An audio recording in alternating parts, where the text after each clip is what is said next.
ప్రాజెక్టుకు బాధిత రైతులకు పునరావాసం కల్పిస్తామని సీఎం చంద్రబాబు హామీ ఇచ్చారు.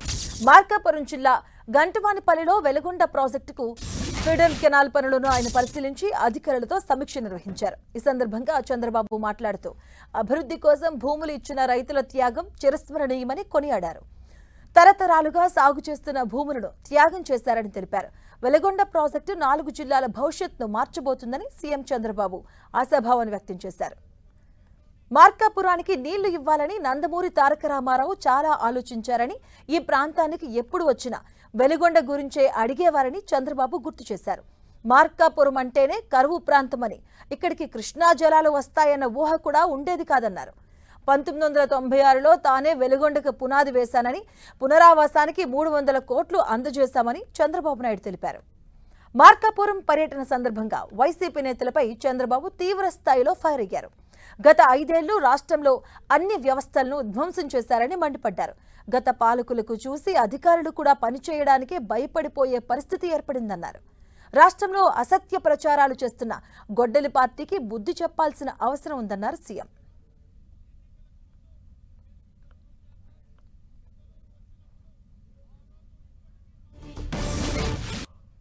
ఈరోజు ఒక చరిత్ర మీరందరూ గుర్తుపెట్టుకోవాల్సింది, వెలుగొండ ప్రాజెక్టు ద్వారా మీ భవిష్యత్తే కాకుండా 3 జిల్లాలు, ఒకప్పుడు 3 ఇప్పుడు 4 జిల్లాలు, ప్రకాశం జిల్లాతో కలుపుకుంటే 4 జిల్లాల యొక్క తలరాతను మార్చే ప్రాజెక్టు ఈ వెలుగొండ ప్రాజెక్టు.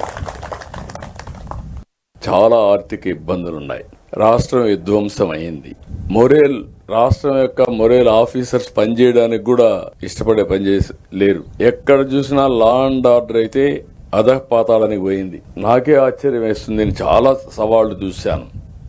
ఒకప్పుడు తీవ్రవాదులు, నా కోసం నేను చేయలే, ఈ రాష్ట్రం కోసం ఆలోచించా. 1924లో లా అండ్ ఆర్డర్ మొత్తం విచ్ఛిన్నం అయిపోయింది.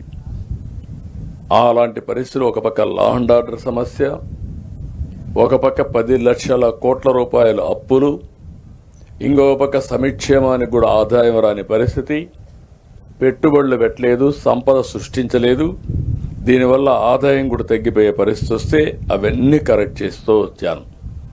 మీకు అందరికి ఒక మాట చెప్పాను, ఎన్ని కష్టాలున్నా సంక్షేమం, అభివృద్ధి, సుపరిపాలన ద్వారా మీకు న్యాయం చేస్తానని చెప్పి దానికి కట్టుబడి ఈ 2 ఏళ్లు పనిచేసాం.